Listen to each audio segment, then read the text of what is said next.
So hello everybody, how are you all? This is your coach Varun and today we are going to discuss the topic of aspartic acid. जैसे कि हमने पहले भी बात करी थी इसके बारे में कि इसकी वीडियो बहुत जल्दी आएगी but due to some reasons it got late and aspartic acid की अगर हम बात करें तो सबसे पहले हम ये जानना ज़रूरी है कि एस्पेरेटिक एसिड एक्चुअली है क्या है. It is a kind of amino acid और you can say amino acids. तो अब अमीनो एसिड होते क्या हैं सबसे पहले इसके बारे में भी जानना ज़रूरी है. तो अमीनो एसिड जैसे कि हम लोग जानते हैं amino acid is nothing but they are regarded as a building blocks for the proteins in a body. Right, यानी कि अमीनो एसिड्स को बिल्डिंग ब्लॉक्स कहा जाता है प्रोटीन्स बनाने के लिए हमारी बॉडी के अंदर जो होते हैं. एस्पेरेटिक एसिड जैसे कि मैंने पहले बोला कि ये अमीनो एसिड एस्पेरेटिक एसिड के अंदर एक एसिड होता है, इसको हम बोलते हैं डी एस्पेरेटिक एसिड. राइट, इसके अंदर एल एस्पेरेटिक एसिड भी आता है, डी एस्पेरेटिक एसिड भी आता है. तो एक जिसकी हम बात करने जा रहे हैं that is known as D aspartic acid.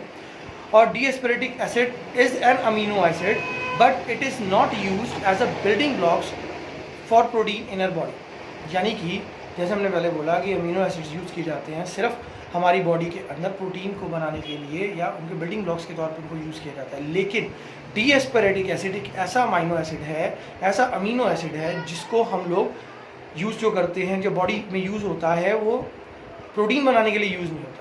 Rather than it helps in many other things in our body.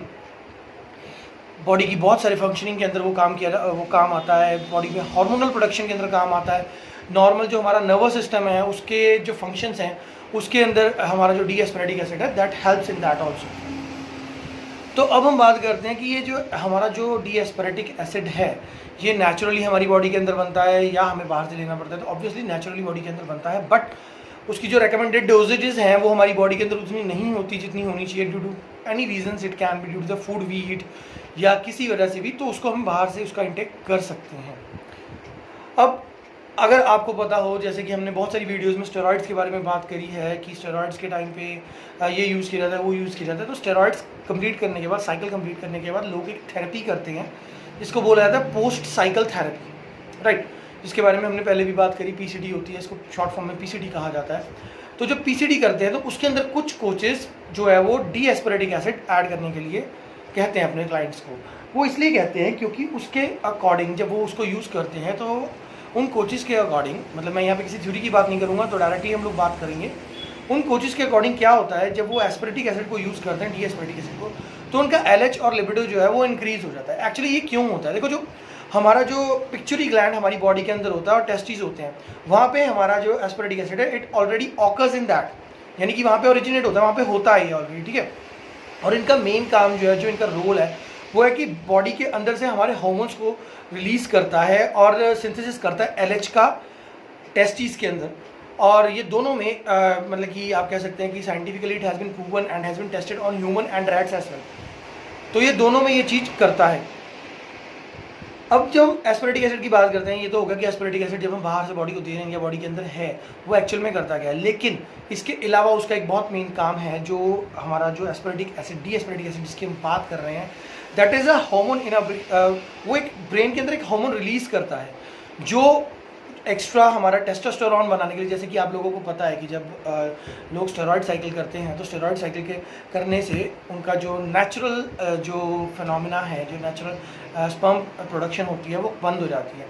तो उसको जो हमारा डी एस्पेरेटिक एसिड है वो हेल्प करता है रिलीज़ करने के अंदर एक ऐसे हार्मोन को ब्रेन के अंदर जो नेचुरली हमारा जो हार्मोन जो हमारा होता है, एक हार्मोन रिलीज होता है जो रिजल्ट क्या आता है उसका, जो हमारा नेचुरल टेस्टा प्रोडक्शन है वो इंक्रीज हो जाती है.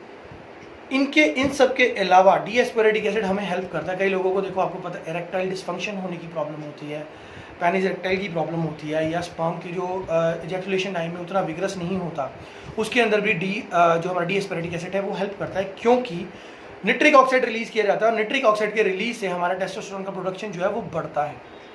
राइट, तो ये तो हमारा था डी एस्पेरेटिक एसिड के ऊपर एक छोटा सा वीडियो. और इसकी अगर रिकमेंडेड डोजेज की आप बात करें that can be from 3 to 6 grams per day depending upon the individual and in what condition he or she is using this D asparatic acid.